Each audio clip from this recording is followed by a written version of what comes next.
Hello, men. We're back. I hope you're having a good night. We're on page 148 of our Communication, Sex, and Money book, chapter 15. And I want you all to get back on page 148. We're going to get ready to do part 2. And we left off at where it says God always gives a strategy for victory. God's wisdom is a strategy. His glory is in the victory. Men pray for victory, and God gives strategy. Guess who had this? Guess who received these blessings? Moses, Gideon, David, Elijah. They all achieved great victories in their lives because God gave them the strategy, and we must obtain it as well. Gideon's story wasn't just about pitchers and lanterns. It first involved a total agreement of unity among troops under his commandment. That is why he reduced it from 30,000 to 300, because it could be just as powerful as long as they unify. And that's how he won. In your marriage, you can do the same thing. Can two walk together except they be agreed, unify, in agreement with each other? Agreement is always part of every successful strategy. Agreement is always part of every successful strategy, whether it's divine or carnal. The Bible talks about the Israelites when they came out of Egypt. They were in unity. They were in unison. They had unified. They was getting up out of Egypt. You can do this same thing, come under the same accord, and unify and be in harmony in your marriage, in business, in raising your children, anything that you do. Agreement will always be part of the strategy God gives you. God give you this strategy. God promises are conditional. His love is unconditional. God's promises are conditional. His love is unconditional. God loves us whether we meet his conditions or not. God loves us whether we meet his standards or not. If we do not meet his conditions through faith, we cannot obtain his promise. So we got to do it through faith.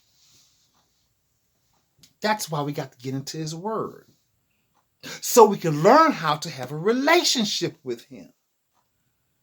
Whether we're rich, poor, wealthy, elite, have or have not, has nothing to do with God's love, but with the condition of our faith. And no matter how much money you have, that has nothing to do with it. It's about the condition of God's faith. Oh, it's about our faith in God. That's what it's about. Our faith and believing in him. I got you. I want to see if you're going to catch that. Because God is faithful. The problem is, are we faithful? Because he is faithful to us when we're not faithful to him. I'm glad you caught that. God gave David the promise of the throne in Israel, but David had to fight to obtain the fulfillment of the promise. That was a strategy that God gave him. And the victory was won. And David ascended to the throne. To expect victory without being willing to fight is foolish. How are you going to get victory if you don't fight? How are you going to get victory in your marriage if you don't fight for it? You got to go through the trenches. You got to go up against the battle of Satan, because Satan is trying to destroy marriages and relationships and relationships between parents and their children. But we have to fight. It's not going to be an easy one. But through faith, God will bring us through. The struggle for your financial health may lead to problems, difficulties, hardships, but God will give you the wisdom and the strategy to win over that enemy if you just seek him and obey him. Ask God for your own strategy for your health. Ask God for your own strategy for how to handle your finances. Ask God for that same type of strategy for your marriage. Discover a place of agreement instead of making selfish decisions. Start giving of yourself and let your spirit be enlarged. See, a lot of people, you just love to receive. You don't like to give. So God's not going to enlarge your territory if you're selfish. It's not going to happen. God is generous. God lavished his grace on sinners. God lavished his grace on sinners. I will repeat that again. God is generous and God lavishes his faith on sinners. He gives great glory to his saints.